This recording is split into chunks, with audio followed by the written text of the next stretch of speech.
thanks to Tindopia for requesting this video.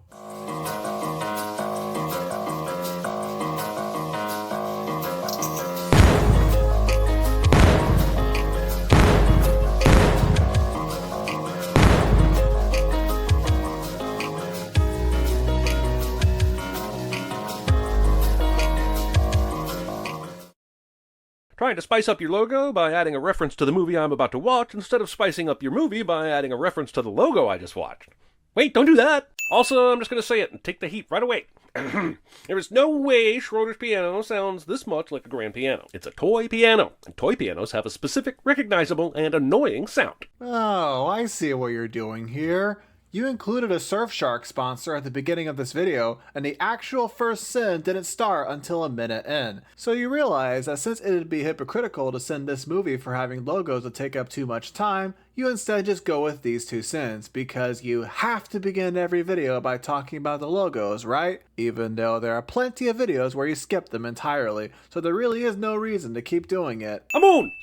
Swiss cheese! No?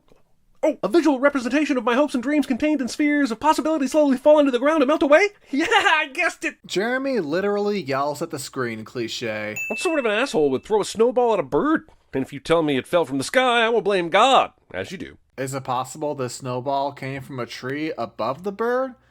I mean, I guess you could still say that you blame God, but still, the sin is for only assuming that it came from the sky. Beethoven. It's as if none of the children understand alarm clocks and how they function. You don't relax back into bed. You play music that explodes and anger deep inside you, like Fireflies by Owl City. Sir, relaxing back into bed is literally the first thing I do when my alarm goes off. No school today! But yes, school later, right? Or is it common practice to chuck your books in the bin whenever school is canceled? You're really questioning the logic of a 5-year-old?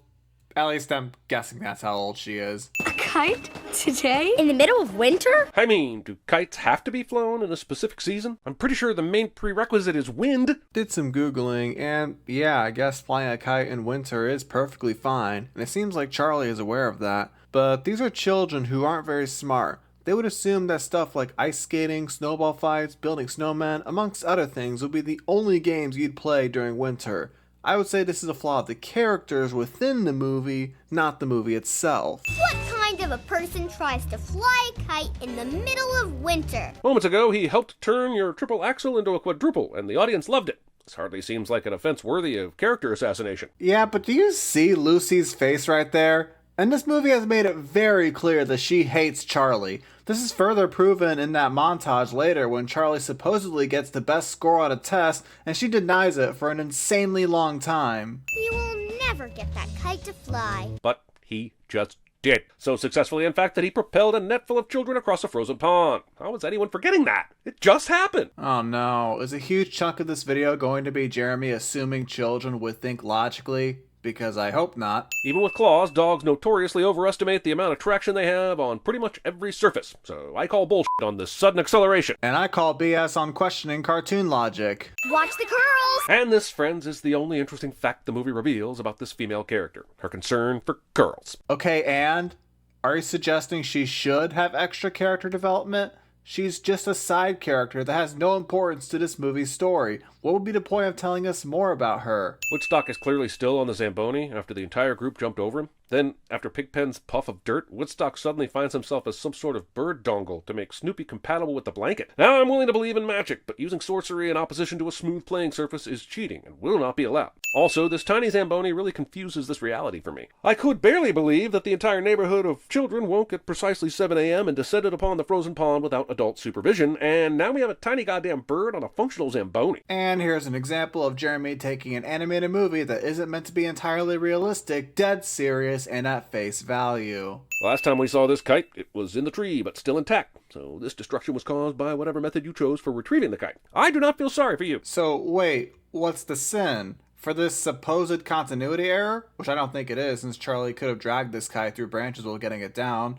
Or not feeling sorry for him. Snoopy takes the snow, creates a snowball baseball, and hands it to Charlie Brown. This will be thrown home, hit, and sent back at such velocity it will remove clothing, pierce a snow person, destroy a second snowman, and dislodge a wooden slat on a fence. Peanut snow is f***ing dangerous. And I now believe more than ever that chucking Sally into the snowbank earlier should have killed her. Now I get why this video was requested. This is honestly one of the most boring videos I've ever seen because of how seriously he's taking this movie and claiming that there's something wrong with it.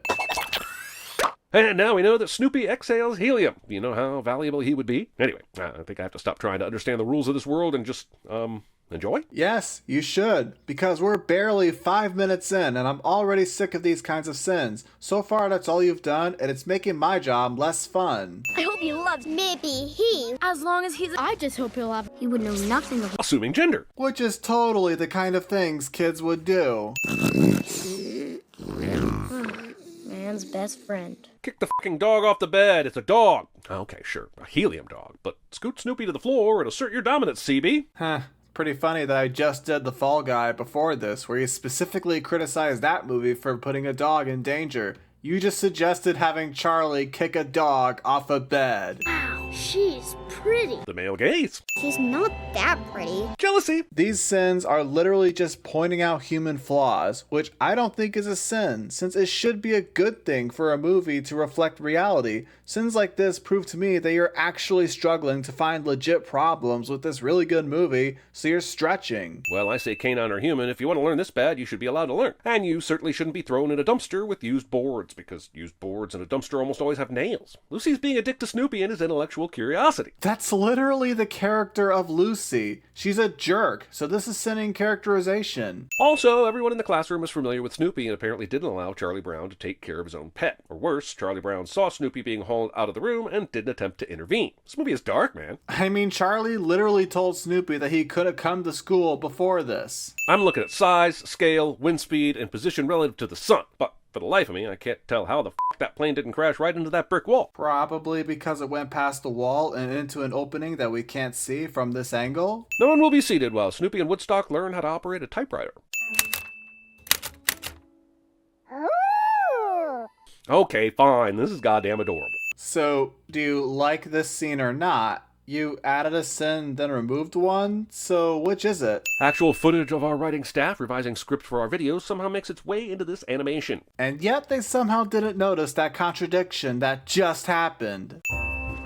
Can this f***ing kid not close a door? He clearly at least attempted to, but since he's emotionally distracted, I can buy why he forgot to finish the job.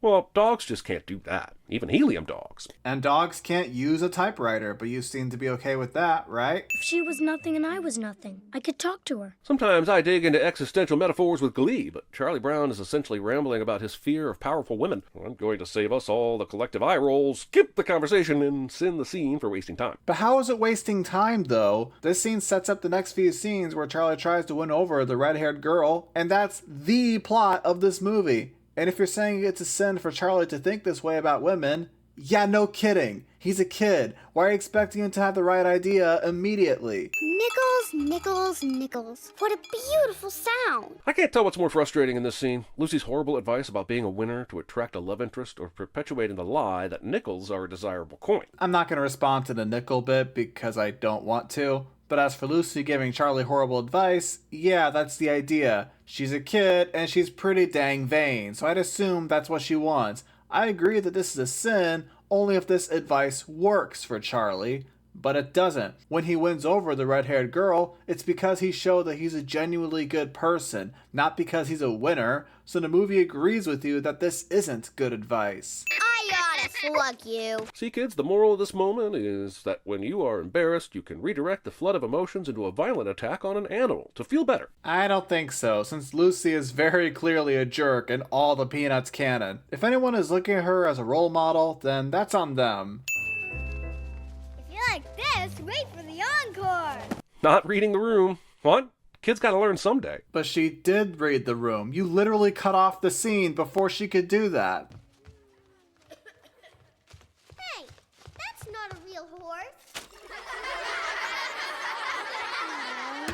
Nobody reads the school paper anyhow. Everyone behind the door is reading the paper, right? Of course they are. Narration. They say there's no such thing as bad publicity. But in this case, the publicity was good publicity. The article is complimenting Charlie Brown's behavior and how it benefited his sister. The author said he was her saving grace. Maybe Linus and CB should actually read the article before assuming the contents were bad publicity. I mean, we'd send them for reading, but still. So using that logic, since you read those newspapers, I should send you for reading?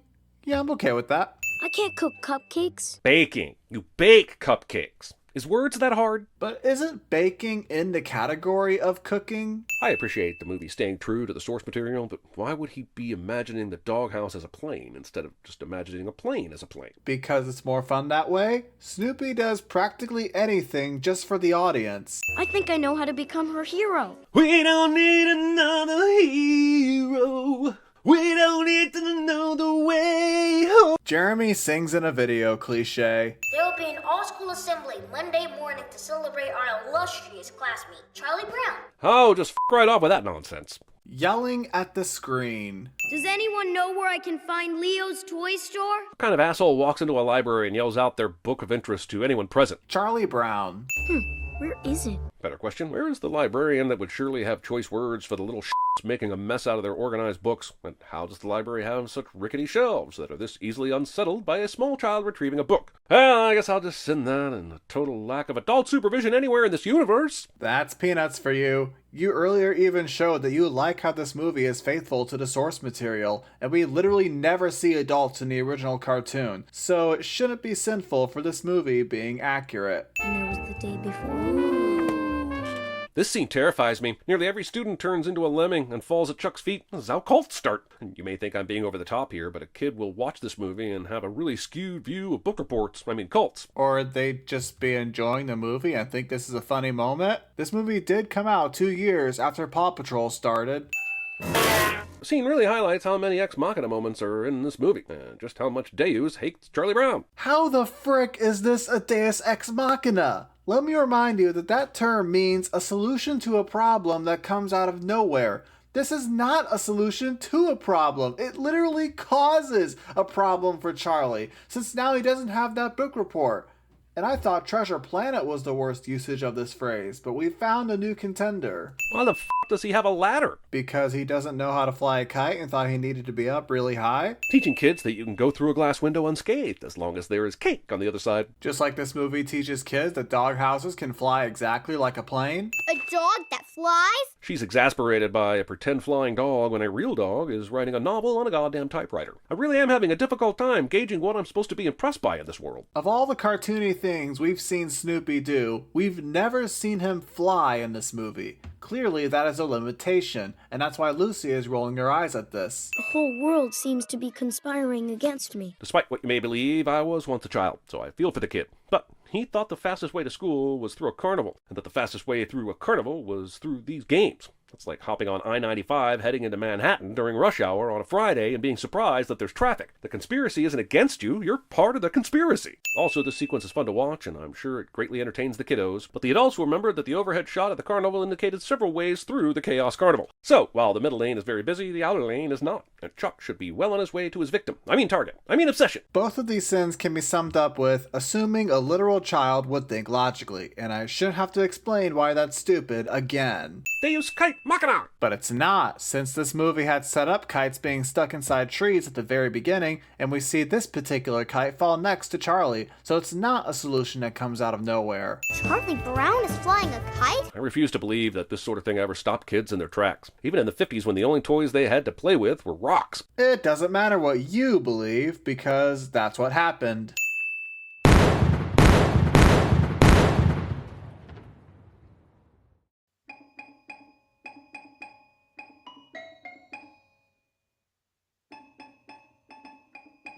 That's it!